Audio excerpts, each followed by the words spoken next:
अस्सलाम वालेकुम। मोहम्मद अज़ीज़ सिद्दीक़ अपने प्रोग्राम पॉलिटिकल डायरीज़ के साथ हाज़िर खिदमत है। चीनी स्कैंडल, पुरानी कहानी और अदालतों की बेबसी, क्या कहानी सुनाएं हम आपको। LNG के साथ क्या हो रहा है और हुकूमत क्या सोच रही है। कतर के साथ जो मुआहदा था वो गले पड़ने वाला है और वो किस तरह हालात और वाक़यात आ रहे हैं।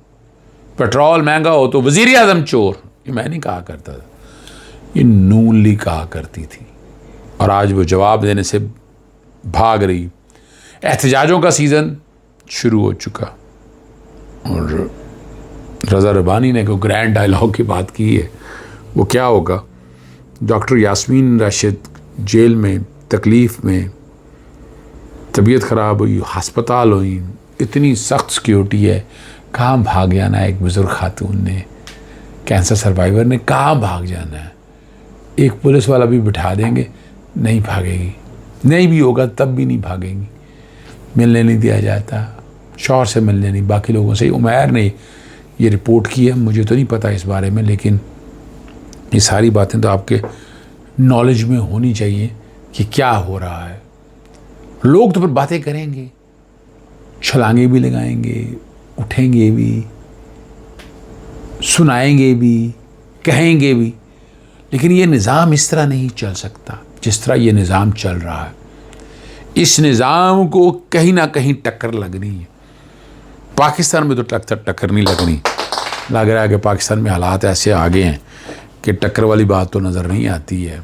टकराव ज़रूर होने वाला है और वो टकराव होता भी है या नहीं, हर कोई एस्टैब्लिशमेंट के साथ राब्ते में है किसी ना किसी शक्ल में। पाकिस्तान तहरीक इंसाफ के अंदर ही बहुत से लोग एस्टैब्लिशमेंट से राब्ते में हैं किसी ना किसी शक्ल में। तो इसलिए हालात अब उस सिमत की तरफ चल रहे हैं। चीनी 205 रुपये, कोई एक्शन नहीं। कहाँ गई आसमा शराजी, कहाँ गई शमा जुनेजो, कहाँ गए तलत हुसैन, कहाँ गए वो सारे शाहजेब खानज़ादा और वो उस तरह के लोग, नसरुल्लाह मलिक वगैरह दोस्त हमारे, वो कहाँ गए सारे, वो जो बड़ी बातें किया करते थे। आज उनको कहने का कुछ नहीं है, आज ज़ुबानों पे ताले लग गए। ये तो मैं हिम्मत दूंगा फवाद हसन फवाद की कि वो सच्ची बात बता दी उसने कहा चीनी इंपोर्ट करने की जो इजाज़त है ये किसने दी है। और जब चीनी नवंबर में आनी है, उस वक्त फसल तैयार होगी, बेचारा किसान फिर मरेगा। या छोड़ें किसान को, बंद कर दें, इंपोर्ट ही करते रहा करें चीनी, आपको क्या अर्ज है। लेकिन इससे शुगर मिलों का भी तो नुकसान होना है ना इंपोर्ट करने से। और उन्होंने बड़ा कमाल किया और खुल के लिखा है उसने, फवाद हसन फवाद ने।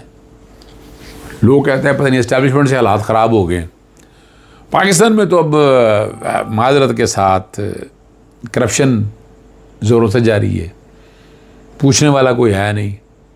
जुल्म और ज़्यादतियाँ चल रही हैं, पूछने वाला कोई है नहीं। हर कोई अपने तरीके से इस निज़ाम को चला रहा है, हाँक रहा है, खींच रहा है और हम उस निज़ाम के साथ चली जा रहे हैं, बही जा रहे हैं, लेकिन उफ नहीं करते। और वही मिसाल आ जाती है, जूते खाने वाली बंदे बढ़ा दें या लाइनें बढ़ा दें। LNG के 30 कार्गो जो है ना वो आ रहे हैं और पाकिस्तान ये डाइवर्ट नहीं कर सकता आलमी मंडी की तरफ। ये मुआहदा है कतर के साथ। और इस वक्त पाकिस्तान के अंदर आपको पता है कि लोगों ने सोलर लगा के जो खपत है ना बिजली की वो पूरी कर ली है। अब तकरीबन हर घर के ऊपर, हर घर तो नहीं मैं कहता, मैक्सिमम घरों के ऊपर आपको सोलर नज़र आ रहे हैं। वो बिजली अपनी पैदा कर रहे हैं, बिजली अपनी इस्तेमाल कर रहे हैं। तो LNG की खपत अब ये कैसे होगी, किस तरह करेंगे, ये सोचने वाली बात है। और हम तो सोचते ही रहते हैं, लेकिन अगर कतर ने इजाज़त दे दी डाइवर्ट करने की, मुआहदा है ना, मुआहदे को लेकर चलेंगे तो आगे, तो फिर आगे बात आएगी, उससे फिर आगे चलेंगी बातें कि वाकई आप डाइवर्ट कर सकते हैं। पेट्रोल महंगा हो गया, बातें बड़ी हो रही हैं जनाब, बाकी दुनिया में इस तरह है। तो क्वेश्चन एक बड़ी सीधी सी बात है, पेट्रोल है, मार्केट में जितने का उतरे ही देंगे ना। अब ये अपना कोई जायज़ मुनाफा लेना आपने, वो ले लेंगे, लेकिन ये कहाँ लिखा है कि आप एक्सटॉर्शन करेंगे, एक्सप्लॉयटेशन करेंगे 70-70, 80-80 रुपया पेट्रोलियम डेवलपमेंट लेवी लेंगे, किस बात का? वो बताते रहे जनाब हम गरीब और अमीर को बराबर करने के लिए ये कर रहे हैं। कैसे गरीब और अमीर बोझ? तो इनडायरेक्ट टैक्सेस के ज़रिए आप ये बोझ डाल रहे हैं। सेल टैक्स आप सेपरेट ले रहे हैं, पेट्रोलियम डेवलपमेंट लेवी आप सेपरेट ले रहे हैं। बैन अवी दुनिया में तेल की कीमतें गिर गई हुई हैं। पेट्रोल यानी गौर करें कि उस वक्त कितने का बैरल था, आज कितने का। अगर आप इस मुल्क के साथ वाकई सिंसियर हैं तो डॉलर नीचे ले आए। जिस दिन आप डॉलर 140 पे ले आए तो आप देखिएगा पेट्रोल भी नीचे होगा।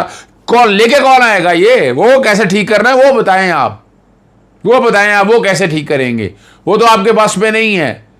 दाल रोटी बेचे जाकर जुल्म करा और इसी तरह निज़ाम चलाते रहे आप, और क्या करना है।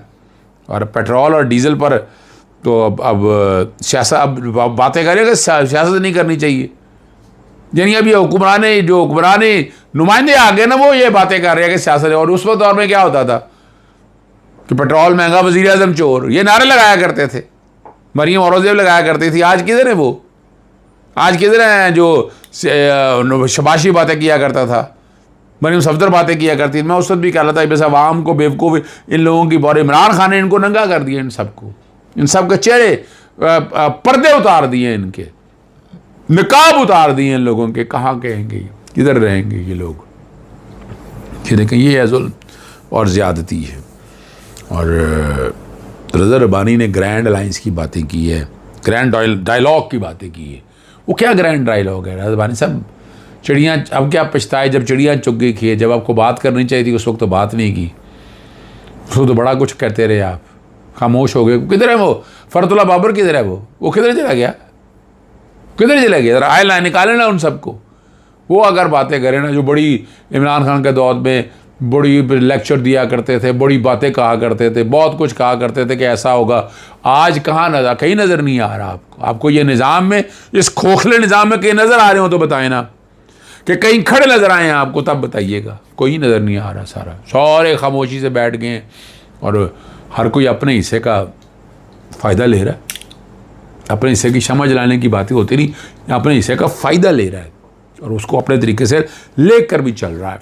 एडवांटेजेस, सारी चीज़ें, हर कोई उसी तरीके से चल रहा है। एहतजाज जमात इस्लामी महंगाई के ख़िलाफ़ 18 जुलाई को सड़कों पर होगी। कौल फिल्म में तजाद हम देखते आए हैं। अब देखना ये है कि वाकई सड़कों पे आती है, क्या वाकई आवाम की बात करती है। मैं तो पाकिस्तान तहरीक इंसाफ से कह रहा हूँ कि ये क्यों नहीं सड़कों पे आते, ये क्यों नहीं बात करते, ये क्यों नहीं बात करते। ये बात करें, ये आएँ, ये आवाज़ उठाएं। क्यों नहीं आवाज़ उठा रहे? उठाना है आवाज़ को। चैम्बर ऑफ कॉमर्स जो है 19 जुलाई को FPR के ख़िलाफ़ एहतजाज कर रही है।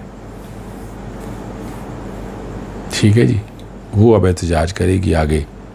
उससे बेहतर अल्लाह करे कि बेहतर की तरफ चली जाए। मैं तो हमेशा कहता रहा हूँ, इसराइल जो है ना, वो सारे निज़ाम को चाक किया रहा है। पुलिस का हर तरफ दौरा हो। यहाँ मेरिट नाम की कोई चीज़ नहीं होनी चाहिए।